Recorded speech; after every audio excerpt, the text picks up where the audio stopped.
Well, welcome back, folks. I've been working on this project for a little while. It's off of a conveyor. I haven't really done any videos on it until this one. There'll be some still pictures on my Facebook account. It's under Goodheart Machine and Repair. But what this is, a conveyor belt runs on this piece here. And somewhere the last one was made, it broke right where they welded.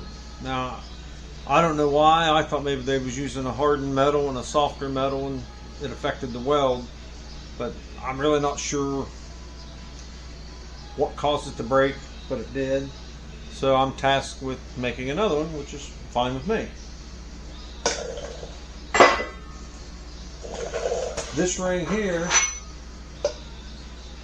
there's two of these.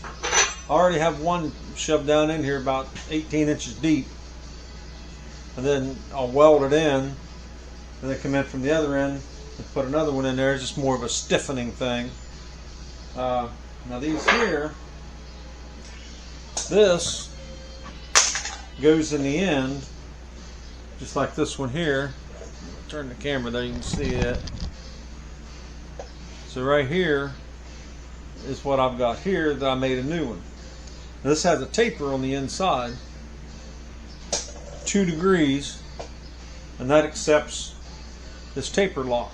It's got a key in it and it's split, so you can put it on a shaft like the one here behind me, and as you draw that in, it gets tighter on your shaft and squeezes, keeps it from spinning, but you also have the key to lock it.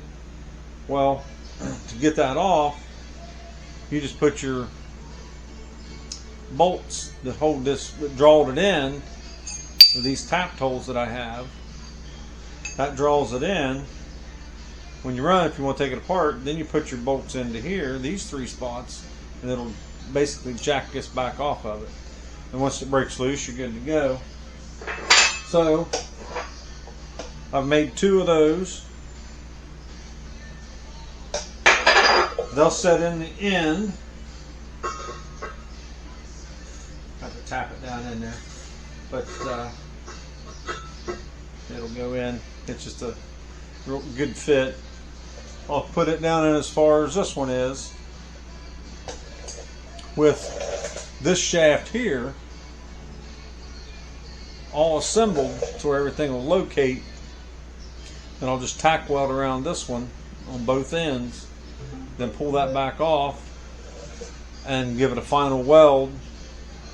And then I got to put it in the lathe over here and knurl the outside diameter just like this one is to help keep the belts from slipping.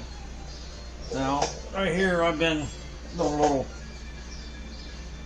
playing around with the knurling, and there's a lot that goes into knurling. To tell you the truth, I haven't done any of it other than just a little bit of decorative over the years, and there's a lot that goes into this thinking. It's actually got a pitch like a thread, and you got to do some math for different diameters, accept different rollers with different pitches to get the patterns you want. So I've learned a few things over the last couple of weeks working on this, but I'm going to weld this in. You're not going to want to see me do all that, and then we'll stretch the lathe out on the next video. This shaft here is 77 inches long. There's a key on this end, and on that end down there is a double key to put all this together. So one key will go here, one on the other end, and the other will be a drive for a motor or geared, whatever they got on there. This is a 2-inch shaft. It slides in there. I got a center in the other end. Then this one I'll chuck up in the lathe, in the four-jaw. I have to get everything lined up.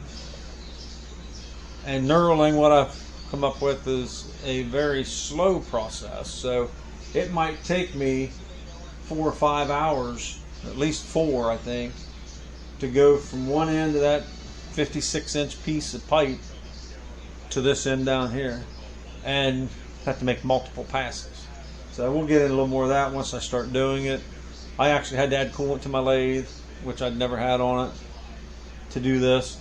So until next time, God bless. Don't forget to subscribe and like the videos and share them with a friend.